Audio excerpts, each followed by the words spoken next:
2024년 3월 3일 주일입니다. 다 함께 묵도하심으로 하나님께 예배를 드리십니다.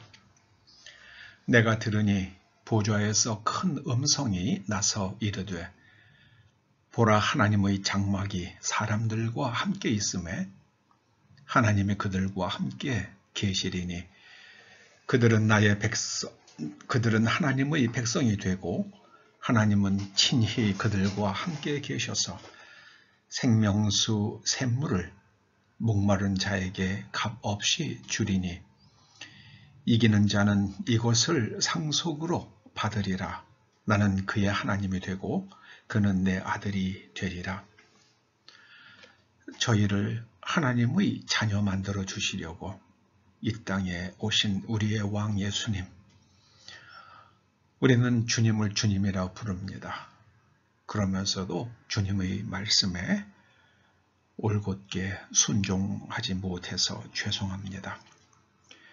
이제 저희가 주님을 왕으로 모시고 올바르게 순종하며 주의 말씀대로 자원하여 기쁨으로 즐거움으로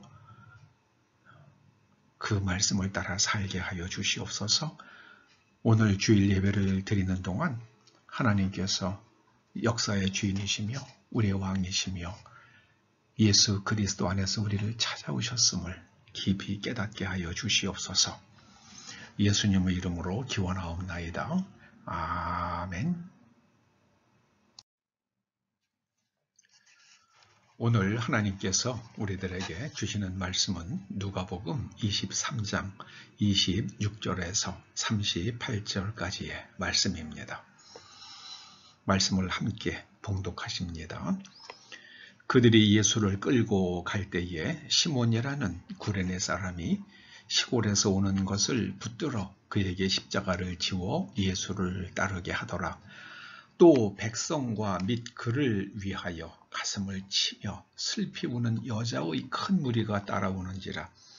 예수께서 돌이켜 그들을 향하여 이르시되 예루살렘의 딸들아, 나를 위하여 울지 말고 너희와 너희 자녀를 위하여 울라.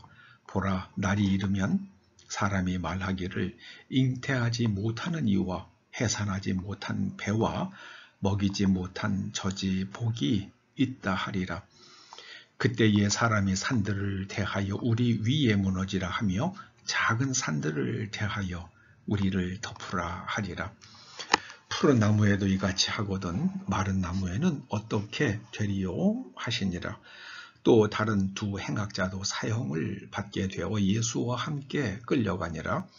해골이라 하는 곳에 이르러 거기서 예수를 십자가에 못 박고 두 행악자도 그렇게 하니 하나는 우편에 하나는 좌편에 있더라. 이에 예수께서 이르시되 아버지, 저들을 사하여 주옵소서. 자기들이 하는 것을 알지 못함이니이다 하시더라. 그들이 그의 옷을 나눠 제비 뽑을새 백성은 서서 구경하는데 관리들은 비웃어 이르되 저가 남을 구원하였으니 만일 하나님이 택하신 자 그리스도이면 자신도 구원할지어다 하고 군인들도 희롱하면서 나와 신 포도주를 주며 이르되 네가 만일 유대인의 왕이면 내가 너를 구원하라 하더라. 그의 위에 이는 유대인의 왕이라 쓴 패가 있더라. 아멘. 지난주와 같은 본문입니다. 오늘은 나사렛 예수 유대인의 왕, 나사렛 예수 유대인의 왕, 이런 제목으로 함께 은혜 받기를 원합니다. 빌라도가 패를 써서 십자가 위에 붙였습니다. 그런데 누가복음은 그 패에 유대인의 왕 이렇게 쓰여 있다고 증거하고 있습니다만은 요한복음 19장은 조금 더 구체적으로 기록하고 있습니다. 요한복음 19장 19절에서 21절 말씀입니다. 빌라도가 패를 써서 십자가 위에 붙이니 나사렛 예수 유대인의 왕이라 기록되었더라. 이 말들은 히브리 말과 로마와 헬라 말로 기록되었었습니다. 또 21절 말씀이 이렇습니다. 유대인의 대제사장들이 빌라도에게 이르되 유대인의 왕이라 쓰지 말고 자칭 유대인의 왕이라 쓰라 하니 자칭 유대인의 왕이라 쓰라 하니 빌라도가 대답하되 내가 쓸 것을 썼다 하니라. 여러분 혹시 보신 기억이 나시는지 모르겠는데 캐톨릭 교회당에 가면 거기에 이제 순환 십자가에 달리신 예수님 십자가가 있잖아요. 근데 거기에는 그 패가 하나 붙어 있죠. 십자가에. 거기에 영어로 영어 알파벳으로 하자면 INRI 이렇게 네 글자가 붙어 있잖아요. 이거는 라틴어입니다. INRI. 그런데 이 각자는요, 이 I는 예수스의 첫 글자고요. N자는 나자레누스의 N이고, R은 왕을 뜻하는 렉스입니다. 그리고 맨 끝에 있는 I는 유다이오름, 그러니까 유대 땅, 그런 뜻이죠. 그래서 번역하자면 나사렛 예수 유대인의 왕 그렇게 됩니다. 근데 이것을 히브리 말로 쓰면은 예수와 한 나차레이 뿌멜렉 하 예후딤이 됩니다. 예수와 한 나차레이 뿌멜렉 하 예후딤. 네 개의 단어가 되는데요. 예수와의 첫 글자가 요드라는 히브리 말로 하면은요, 히브리 알파벳으로 요드가 되고요. 하나차레이는 해라는 글자가 되고요. 뿌멜렉은 와우라는 글자가 되고요. 하예후딤은 또 해라는 글자가 됩니다. 그래서 요드해, 와우해. 자, 그런데 이 요드해, 와우해 이 네 개의 글자는 우리 한글 성경이 여호와라고 번역하는 네 개의 자음입니다. 그래서 이것을 하나님의 이름을 가리키는 네 개의 자음이다. 그래서 신명 사문자 이렇게 부르기도 합니다. 발음을 하려고 그러면은 자음도 알아야 되고 모음도 알아야 되잖아요. 그런데 히브리 말은 모음이 없죠. 아주 없는 건 아니에요.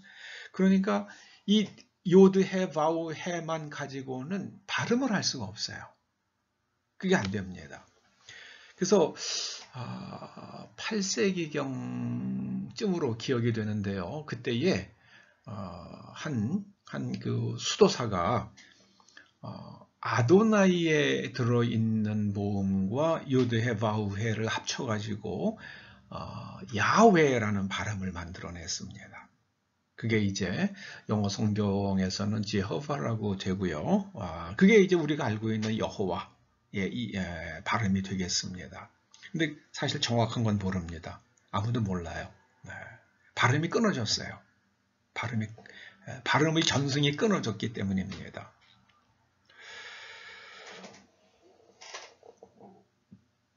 그걸 요드해, 와우해 이 네 개의 자음이 바로 예수님의 머리 위에 있는 폐에 쓰여졌다는 겁니다. 히브리 말로 예수와 나자레누스 렉스 유다이오름 그 첫 글자를 합치면은 바로 하나님을 가리키는 여호와 하나님을 가리키는 신명 사문자가 되는 거예요. 그러니까 유대인들은 그 첫 글자를 합쳐가지고 무엇인가를 만드는 그 워드 플레이라고 그래요. 그 워드 플레이에 아주 익숙해져 있고 그들의 일상이에요. 그러다 보니까 예수와 나자레누스 렉스 유다이오름이란 그 히브리 말로 예수와 한 나츠레이 뿌멜렉 하 예후림을 보니까 거기 요드해 와우해가 나오니까 이거 여호와라는 이게 문자가 되니까 이게 아주 섬뜩한 거죠. 그러니까 이걸 깨기 위해서 거기다가 자칭이라는 말을 붙여달라고 이제 빌라도에게 요청을 한 겁니다. 그 빌라도가 너희들이 유대인의 왕이라고 고발을 했지 자칭 유대인의 왕이라고 고발하지 않았잖아. 그러니까는 나 그냥 쓸 걸. 너희들이 고발한 대로 써준 거야. 이제 그러고 나서 이제 빌라도는 끝을 냅니다.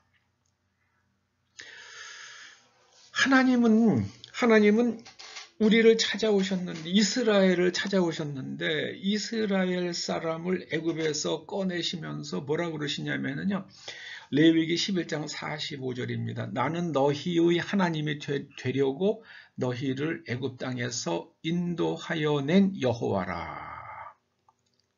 그러니까 하나님이 되려고. 그리고 레위기 26장 12절은요. 나는 너희 중에 행하여 너희의 하나님이 되고 너희는 내 백성이 될 것이니라. 이스라엘이 하나님의 백성이란 말씀은 하나님께서 이스라엘의 왕이시라는 말씀입니다. 하나님께서 이 관계를, 왕과 백성의 관계를 아주 직접적으로 말씀하세요. 사무엘 선지자 때에 이스라엘 백성들이 이웃나라 보니까 왕이 있는데 우리도 왕을 세워주십시오 하고 사무엘에게 요구하잖아요. 그 사무엘이 굉장히 실망하죠. 그때 하나님께서 사무엘에게 말씀하십니다. 사무엘상 8장 7절에 있는 말씀이에요. 백성이 너에게 한 말을 들으라. 그는요, 왕 만들어줘, 왕 만들어줘라.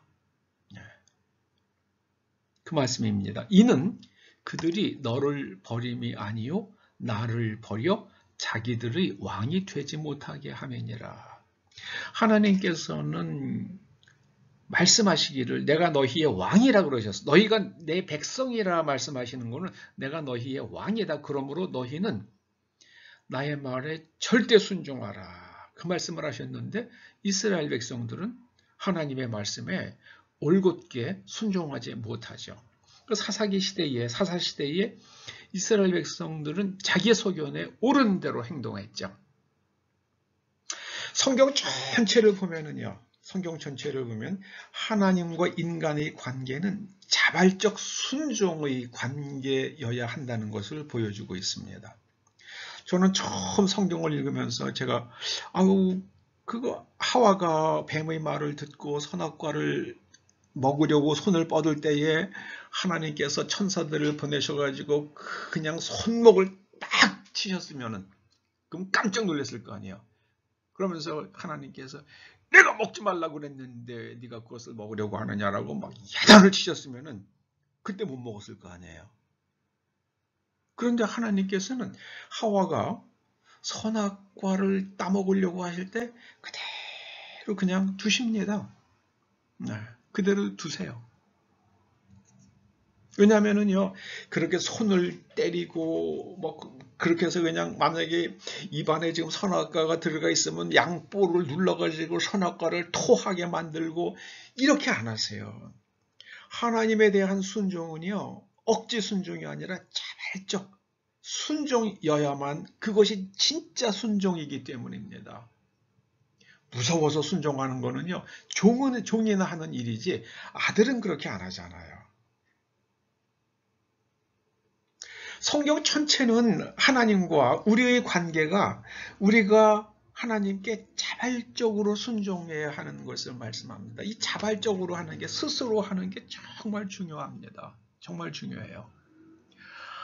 제가 잠시 미국에서 공부할 때 들은 얘기예요. 한국 학생들이 열심히 공부하고 똑똑하니까 고등학교 때 좋은 성적을 내가지고 하버드나 예일이나 프린스턴 같은 데 간대요. 그런데 대학에 들어가서는 중고등학교 때만큼 좋은 성적을 못 낸다는 거예요.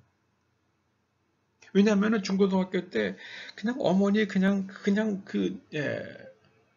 훈련으로 스스로 한 공부가 아닌 거예요. 막 어머니가 앞에서 끌어서 하는 공부였지. 그 스스로 공부를 해야 되는 때가 되면은 이게 창의성과 사고력이 뒤떨어지기 시작을 해가지고 자꾸만 뒤처지기 시작한다는 거예요. 그걸 안타까워하더라고요. 그래서 이 스스로 해야만 합니다. 자발적 순종의 관계여야 한다는 걸 보여주는 게 창세기 3장의 사건이죠.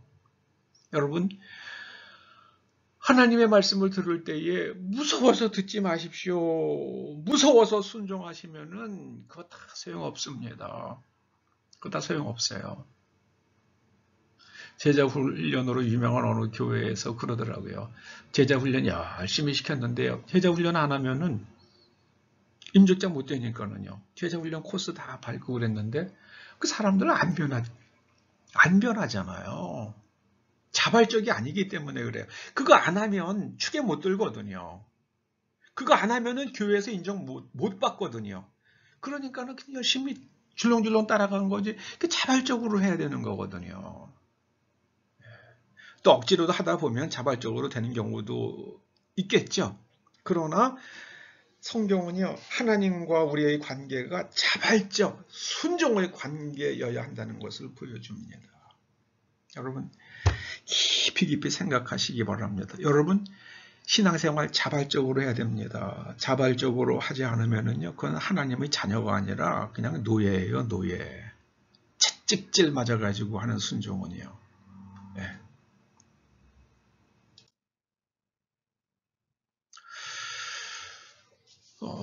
이스라엘은 광야에서 하나님을 왕으로 모시는데 실패했잖아요. 하나님께서 애굽에서 그들을 꺼내주셨는데 광야에서 죽게 만들어 버리려고 그러시면 애굽에서 왜 꺼내셨겠습니까? 그런데 이스라엘 사람들이 광야에서 뻑하면 하는 말이 있잖아요. 애굽에 매장지가 없어서 우리를 이 광야에서 끌어내요. 광야로 끌어내어 죽게 하는가. 그러면서 계속 하나님을 원망하잖아요. 여러분, 그때 생각을 좀 바꾸어가지고요. 하나님께서 우리를 애굽에서 그렇게 끌어내실 때에 그 10번의 이적을 행하셨고 맨 마지막에는 애굽의 초태생까지 사람과 또 가축의 초태생을 다 치시면서 우리를 끌어내셨는데 우리를 광야에서 죽게 하실 바에야 뭐하러 그러셨겠느냐. 지금 물이 없고 지금 먹을 것이 없다 치더라도 하나님께서 반드시 우리에게 먹을 물을 공급하시고 먹을 고기를 주실 것이다. 먹을 음식을 주실 것이다. 그러면서 우리 다 함께 그 하나님을 바라보십시다. 하나님께 간구하십시다. 이렇게 했으면 얼마나 좋아요. 그런데 이스라엘 백성들은 애굽에 매장지가 없어서 우리를 끌어내서 여기서 죽게 하는가. 그래서 나중에는 사무엘 선지자한테 하나님께서 그러시잖아요. 자, 제가 아까 조금 전에 우리 같이 본 대로요. 그들이 나를 버렸다. 그들이 나를 왕으로 인정하지 않았다. 그래서 하나님께서 예수 그리스도 안에서 유대인을 찾아오셨죠. 그런데 이번에는 십자가에 못 박아 죽이잖아요. 이 유대인들 참 대단합니다. 그 유대교라는 게 결국 그게 바리새주의예요. 바리새 신앙입니다. 근데 최근도 아니죠. 한 6, 7년 전에요. 이스라엘에 참 놀라운 일이 하나 있었어요. 2007년 4월 30일 이스라엘 투데이라는 그런 신문에 보도된 거라고 그럽니다. 아주 그 이스라엘의 그 랍비들 가운데서 아주 존경받는 석학의 한 사람이 있었대요. 이츠하크 카두리라는 랍비인데요. 이츠하크 카두리. 그가 2006년 1월 달에 108세의 나이로 이제 세상을 떠났다고 그럽니다. 근데 이 랍비 카두리가 죽기 몇 달 전에 그를 따르던 제자들에게 내가 메시아를 만났다고 말했대요. 그리고 그는 메시아의 이름을 적은 작은 메모를 봉투 안에 넣고 제자들에게 주면서 내가 이제 죽거든 내가 죽은 다음에 이 봉투를 잘 보관했다가 내가 죽은 후 1년 후에 공개하라고 그렇게 명령을 했다고 그럽니다. 근데 이 카두리의 아들, 그도 노인이죠. 그가 말하기를 랍비 카두리는 그 마지막 해, 이 생의 마지막 해에 메시아의 오심에 대해서 집중적으로 말했고 많은 환상을 보았다고 그렇게 전했다고 그래요. 네. 정말 이제 랍비 카두리가 이츠하크 카두리가 죽고 나서 사후 1년 있다가 그 이제 봉투가 열렸습니다. 거기 메모에 이런 말이 적혀 있었다고 그래요. 히브리 말로요. 메시아의 이름에 관하여는, 그리고 그가 백성을 높이고 그의 말과 법이 옳다는 것을 증명하리라. 그가 백성을 높이고 그의 말과 법이 옳다는 것을 증명하리라. 이것을 히브리 말로 읽으면은요, 야림 하암 웨요키악 쉐드바로 웨토라도 오무딤이 되는데요. 이 각 글자의 첫 글자를 따면은 이게 히브리 말로 여호수아가 돼요. 여호수아는 히브리식 발음이고요. 하나님이 구원하신다라는 뜻을 가진 구약 성경에 있는 여호수아의 이름이 되고요. 그 여호수아의 줄인 이름이 예수하고 그 예수아를 영어식으로 쓴 게 지저스입니다. 지저스. 그러니까 카두리가 전한 말은요. 그가 백성을 높이고 그의 말과 법이 옳다는 것을 증명하리라. 아까 요드해 바우해가 그렇게 나왔던 것처럼 그 첫 글자를 따면은요. 이게 바로 여호수아가 된다는 겁니다. 야림 함 웨오키아크 쉐드바로 웨토라도 우무딤. 저는 히브리 말을 그냥 이렇게 잘 못합니다. 그런데 그렇게 된다고 그래요. 하나님의 구원이세요. 예수님께서 역사의 주인이십니다. 예수님께서 이제 승천하시고 나서 하나님의 권능의 우편에 앉아 계시지만 직접적으로 역사에 개입을 안 하셨잖아요. 그런데 이제 요한계시록 6장에서부터 예수님께서 역사의 주인으로서 이제 나타나시기 시작하십니다. 거기 보면은 이제 일곱 인이 있는 두루마리가 있는데 어린 양 예수님이시죠. 이렇게 나오죠. 내가 봄에 어린 양이 일곱 인 중의 하나를 떼시는데 그때에 내가 들으니 내 생물 중의 하나가 우레소리같이 말하되 오라 하기로. 그 첫째 인을 띄었더니요 흰말 탄 자가 등장합니다. 하얀 말을 탄 자가. 그런데 그 흰 말을 탄 자가 활을 가졌어요. 이게 굉장히 전쟁을 하는 거죠. 그리고 면류관을 받았어요. 패권국이라는 걸 말하죠. 나아가서 이기고 또 이기려고 하더라. 이거는 이제 미국이란 나라가 등장하는 것으로 해석합니다. 저는. 조지 워싱턴서부터 미국 대통령이 현재 바이든 대통령이 46대죠. 그러니까 그 46명의 대통령 가운데에 전쟁을 하지 않은 유일한 대통령이 트럼프, 45대 대통령인 트럼프래요. 그래서 미국의 모든 대통령들은 다 나아가서 이기고 또 이기려고 하더라. 근데 이게 흰 말을 타고 있어요. 그러니까 정의 쪽에 서서 전쟁을 하는 거죠. 둘째 인을 뗐더니요. 둘째 인을 떼니까 붉은 말이 나옵니다. 이 붉은 말은 땅에서 평화를 깨버려요. 그리고 서로 죽이고요. 또 큰 칼을 받았더라. 아까는 활을 가졌는데 이게 큰 칼이요. 저는 이 붉은 말은 러시아와 중공 둘 다 붉은 군대 아닙니까? 그러니까 러시아와 중공이 이제 마지막 때에 큰 칼, 3차 대전을 일으키지 않을까 저는 그렇게 해석을 합니다. 그리고 셋째 인을 뗐더니요 검은 말이 나옵니다. 이 검은 말은 대기근을 상징한다고 성경에 써 있어요. 그런데 그때 얼마나 기근이 심하냐면 한 데나리온, 이게 젊은 남자의 하루 품삯이에요. 그럼 요새 한 10만 원이라고 치자고요.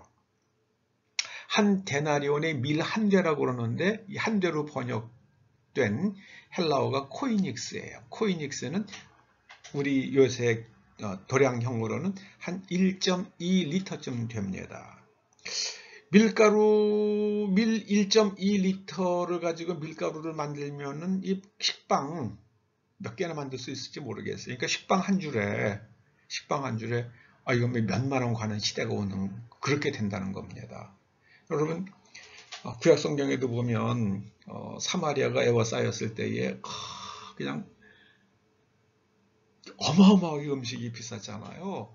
그 당나귀 머리, 당나귀 머리에 좀 먹을 게 있긴 있겠지만 대단히 많겠어요. 그런데 당나귀 머리를 갖다가 제가 현재의 화폐 가치로 한번 환산해 봤어요. 그때 한 3천만 원 되더라고요. 그렇게 먹을 게 없어지는, 그러니까 사람들이 그때 자기 자식을 잡아먹었잖아요. 이 대기근이 온다고 말씀하십니다. 넷째 인을 뗐을 때 청황색 말이 옵니다. 그 탄자의 이름은 사망이에요. 땅 4분의 1의 권세를 얻어서 검과 흉년과 사망과 땅의 짐승으로서 죽이더라. 그러니까 검은 전쟁이에요. 그 흉년 그리고 질병으로 인한 사망, 그 다음에 해 땅에 있는 짐승들, 많은 사람이 죽는 거예요. 여러 가지 방법으로요. 그리고 다섯 번째는요, 순교자들이 하나님 앞에서 이렇게 간구하는 장면이 나오잖아요. 이거는 순교자는요, 기독교 대박해가 일어나는 것을 저는 일어나는 것으로 그렇게 해석합니다. 요즘 미국에서는 이미 기독교 대박해가 일어났잖아요. 동성애에 대해서 그거는 성경의 가르침이 아니다라고 이야기를 하면 미국에서는 체포됩니다. 미국에서는 체포가 돼요. 하나님의 말씀과 그리고 말씀에 대한 증거로 인해서 죽임을 당하는 일까지 일어날 수 있을 것 같아요. 여섯 번째로는요, 여섯 번째 인, 그걸 예수 그리스도께서 떼시자 큰 지진이 나고요. 일식 월식이 일어나고 하늘에서 유성이 떨어집니다.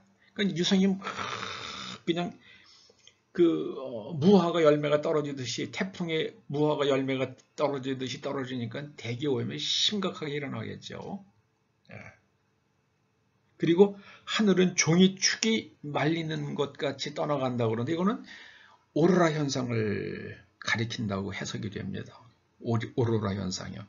그래서 이거는 강력한 태양 폭풍이 발생을 하면 지금 북극 쪽에서만 일어나는 오로라가 예루살렘 쪽의 중위도에서도, 적도에서도 이 오로라 현상이 목격이 되는 그런 일들이 일어날 것이다. 그러면서 그 강력한 태양 폭풍으로 인해서 지자기의 혼선이 일어나고 그 다음에 산과 섬이 이동을 합니다.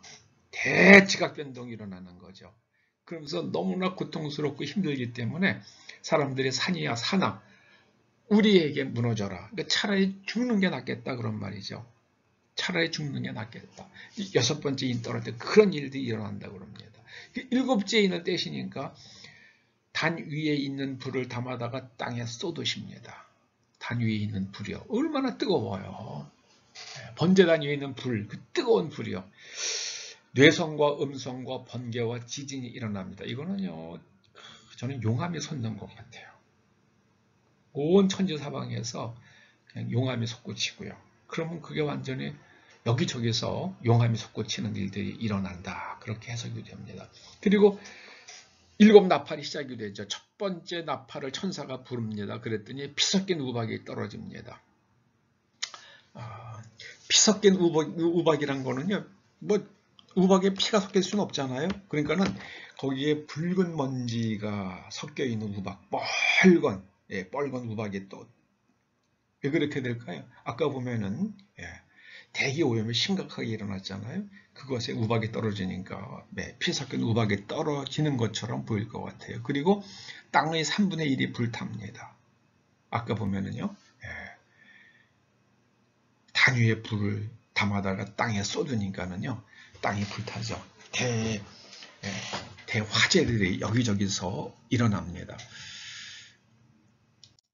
그리고 둘째 나팔을 불었을 때요, 불 붙는 큰 산 같은 것이 바다에 떨어지는데 이거는 소행성 충돌을 가리키는 거라고 해석이 됩니다. 저는 그렇게 해석해요. 소행성 충돌. 그러면은요, 바다에 떨어지면 해수 온도가 상승하겠죠. 그로 인해서 적조가 발생합니다. 그래서 이거를 바다가 피로 변하는 것으로 그렇게 요한계시록 기자는 그 환상을 보면서 바다가 빨갛게 되니까 바다가 피가 되었다. 바다 생물 3분의 1이 죽죠. 적조는 독성을 가지고 있잖아요. 그리고 그때 그 쓰나미로 인해서 배들의 3분의 1이 파괴되는 일들이 일어납니다. 세제 나팔을 불었더니요, 횃불같이 타는 큰 별이 하늘에서 떨어집니다. 그런데 그 별의 이름이 쓴쑥이에요. 그리고 물들이 3분의 1이 쓰게 되고 사람들이 물을 먹고 죽습니다. 이게 뭐게 되겠습니까? 횃불같이 타는 큰 별은 저는 핵 미사일이라고 생각을 해요. 핵탄두를 장착한 미사일들, 핵전쟁이 일어나는 거죠. 셋째 나팔이 불 때요. 그리고 이 쓴쑥으로 번역된 이 쓴쑥이요. 이걸 러시아 말로 하면은 이게 체르노빌이 된다고 그럽니다. 체르노빌이요. 그 하나님께서는 이미 이제는 이런 일들이 일어날 것을 갖다가 다 말씀하시면서 쓴쑥 체르노빌까지 왔어요. 그리고 넷째 나팔을 천사가 불었을 때에 겨울이 옵니다. 해와 달이 어두워져요. 그거는 핵전쟁이 일어나면은 그 먼지로 인해서 겨울이 온다고 그러잖아요. 그 먼지 때문에 해와 달이 어두워지죠. 그리고 다섯 번째 나팔을 불 때요, 지각이 깨집니다. 소행성이 육상에 떨어지면은 지각이 깨지겠죠. 이로 인해서 전갈 같은 독충이 굉장히, 여러분 메뚜기가 확 퍼지듯이 그런 독을 가진 벌레가, 전갈 같은 그런 벌레들이 아주 막 지상에서 굉장히 창궐하게 되는 일들이 일어납니다. 그리고 여섯째 나팔을 불었을 때에 2만만의 군대가 전쟁을 일으킵니다. 그리고 지상에 있는 사람들 3분의 1이 죽습니다. 이 2만만의 군대, 2억 명의 군대 아닙니까? 이런 군대를 일으킬 수 있는 나라는 중국과 인도, 뭐 그런 그 정도죠. 그래서 만약에 중국과 인도에서 그런 일들이 서로 충돌이 일어나고 그런다 그러면은 인류의 3분의 1이 죽는 일도 가능할 것 같아요.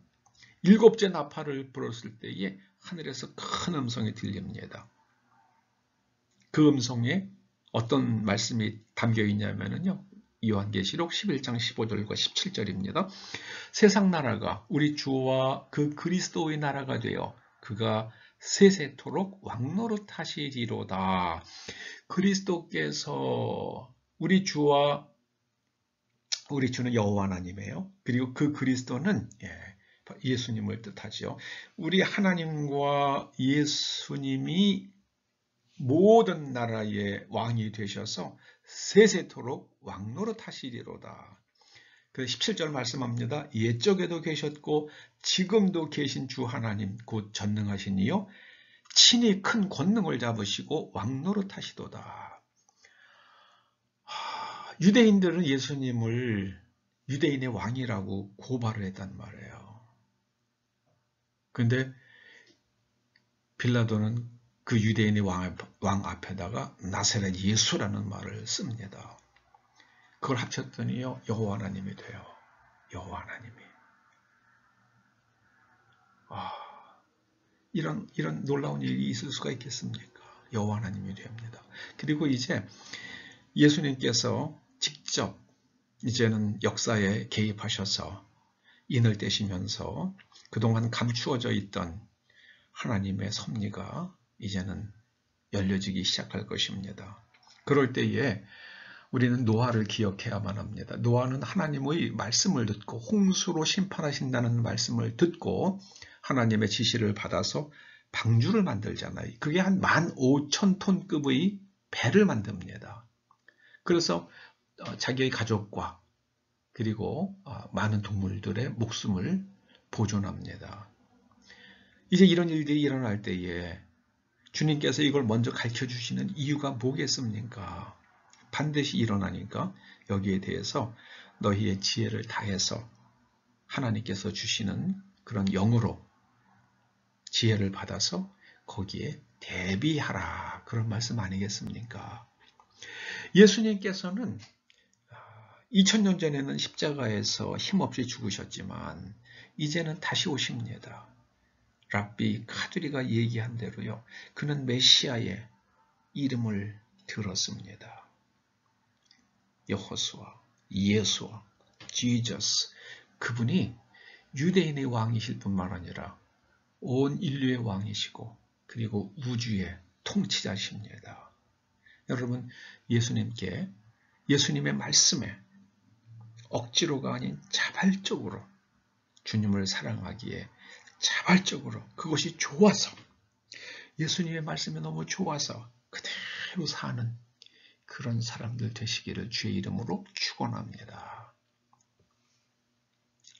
기도하시죠. 오 주님, 저희들에게 성령을 부어주셔서 하나님의 말씀을 다 깨달아 알게 하시고 말씀이 너무 좋아서 그렇게 사는 것이 정말 기쁨이고 즐거움이고 사람이 마땅히 살아야 할 일이기에 어떠한 어려움을 감내하더라도 그 길을 주님과 함께 기꺼이 갈 수 있는 자발적 순종의 사람들 되게 하여 주시옵소서. 우리의 왕이신 예수님을 찬양합니다. 저희로 주님을 정말 사랑해서 주님의 말씀에 순종하는 사람들 되게 하여 주시옵소서. 예수님의 이름으로 기도드립니다. 아멘. 축도로 마치십니다. 이제는 우리 주 예수 그리스도의 은혜와 우리 아버지 하나님의 크크신 사랑과 성령님의 감화, 감동, 인도하시며 교통하심이 예수님을 참으로 왕으로 모시고 자발적으로 기쁨으로 절대 순종하며 주님과 동행하는 삶을 살기를 소원하며 결단하며 돌아가는 초대 성도들과 그 자녀들과 각 가정과 일터와 사업장과 이 교회와 이 민족 위에 우리의 동맹국 미국 위에 이제로부터 영원토록 함께 하시옵기를 간절히 축원하옵나이다. 아멘.